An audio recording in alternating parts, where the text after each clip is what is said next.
আসসালামু আলাইকুম বন্ধুরা, সবাই কেমন আছেন? আশা করি ভালোই আছেন। আমার খরগোশের নতুন ভিডিও নিয়ে সবার সামনে হাজির হলাম। আমার খরগোশগুলা সকালবেলা ছেড়ে দেওয়ার পর খাওয়ার জন্য বারবার পায়ের কাছে এসে ঘোরাঘুরি করতেছে। আজকে দেখাবো আমার বাড়িতে কিছু ইনডোর প্ল্যান্ট এবং আমার শখের বাগানের কিছু গাছের ছবি।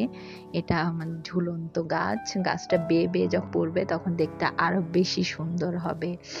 আর এটা হচ্ছে একটা পাতাবাহার গাছ, আর এই গাছটা হচ্ছে সূর্যমুখী ফুলের গাছ।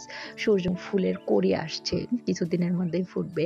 এই গাছটার নাম জানি না, তবে কচু পাতা ভেবে কলেজ থেকে কুড়ায় নিয়ে আসছিলাম, তবে মাটিতে লাগাইনি। গাছটা আমাদের বাড়ির দেওয়ালে লাগিয়েছি। দেওয়ালে অনেক সুন্দর হয়ে। আর আছে আমার কিছু অ্যালোভেরা গাছ। গাছের হেলথ কন্ডিশন অনেক ভালো, গাছ অনেক হেলদি হয়েছে। আর আমার বাড়িতে এই যে একটা ছোট্ট গোলাপ গাছ, গোলাপের ডাল থেকে গোলাপ গাছটা লাগানো হয়েছে। আর কয়েকটা টবের মধ্যে বেগুন গাছ লাগিয়েছি। গাছটা অনেক দিনে লাগাইছি, কিন্তু বেগুন কবে ধরবে সেটা জানি না। আর এটা হচ্ছে কয়েন পাতা গাছ। এই গাছটা স্যাঁতসেঁতে মাটিতে বেশি হয়, এই জন্য মাটিতে আমি সবসময় পানি দিয়ে রাখি, জন্য গাছটা অনেক সুন্দর হয়েছে। আর এখানে লাগাইছি, আমাদের বাসায় একটা ভাঙা অ্যাকুরিয়াম ছিল, সেই অ্যাকুরিয়ামে কচু।